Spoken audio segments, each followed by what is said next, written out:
Hello, and welcome back to the official podcast of the Bison Regional Science Fair BRSF STEMcasts. Today we're going to be talking about something I think is pretty relevant right now, virology. Now, we've mentioned virology numerous times on the podcast, but have never really explored it in depth. To help us understand the field today, we have special guest Jasmine Frost.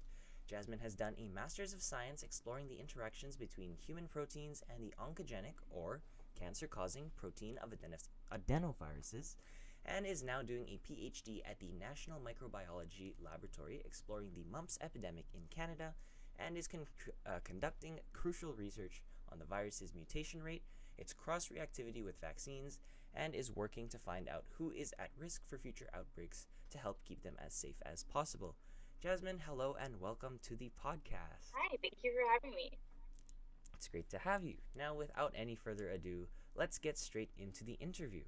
Firstly, let's start with a question that I think has become a staple of the podcast. What inspired you to pursue science? That's a great question. Science actually was not my first choice.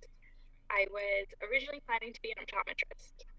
So I went into university with that plan, but it turns out I didn't really like any of the prerequisites that are required for optometry, but I really loved microbiology. And so I just started taking more microbiology courses and started exploring that career path. And it was really a great way for me to still be able to help people, but without the risk of them dying like they would in medicine. Right. So, moving on to our topic, virology. What is virology? Virology is the study of viruses. So it could be animal viruses, human viruses, plant viruses. Right. So, how do viruses spread? Let's say, for example, the coronavirus. Yeah, that's a great question. So there's a couple different ways viruses can spread. If we're talking about corona, it is spread through respiratory droplets. So when you speak, little particles from your mouth, and then coming into contact with someone's eyes or their nose, it will spread that way. Mm-hmm. Right. So, is there much difference between a bacterial infection and a viral infection? Yeah, it depends, I guess, what you're looking at. But in terms of your immune response, there's definitely some similarities.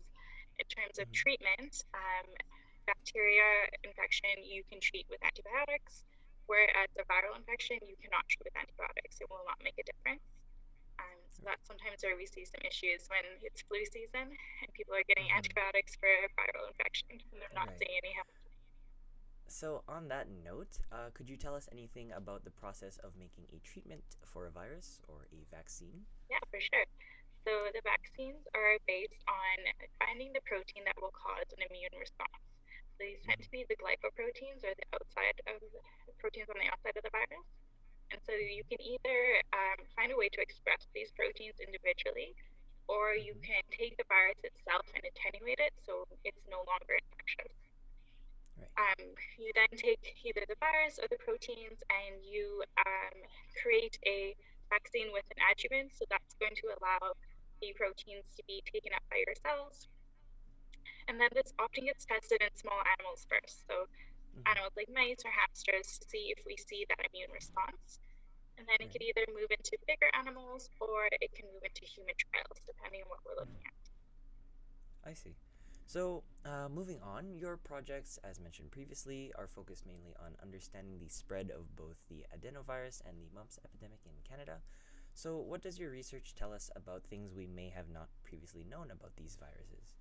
That's a good question. So for my project studying the mumps, we are looking at, first we want to see, is this virus, has it just been constantly circulating in Canada for the last 10 years?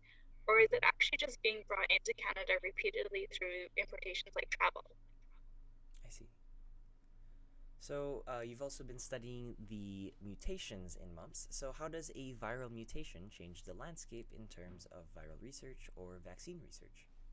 For vaccine research, a mutation, if it changes the structure of the protein, can have a big Mm-hmm. effect because the antibodies you produce may no longer recognize that protein.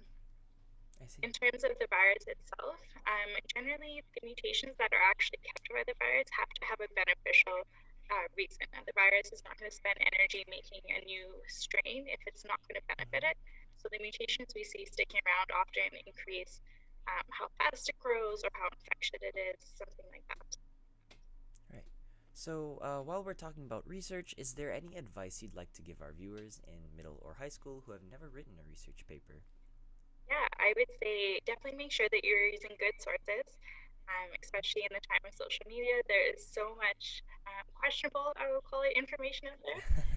Right. And I would also say don't be afraid to reach out to people if you would like more information. Mhm. Now, that's great. And as it seems we're running out of time, is there any other parting advice you'd like to give our viewers and listeners? I think I would just say to always be curious, and if you have an interest in something, definitely explore it. And science really, there's so many avenues, and really anyone can do it if they are interested in it. That's awesome. Thanks again, Jasmine, for being here. It was an absolute honor. Now let us know what you guys think down in the comments or on our socials at BRSF_MB on Instagram or at Bison Fair on Twitter. Make sure to like and subscribe for all the latest news in STEM and all the best science fair tips and tricks, and we'll see you here next time on STEMcast.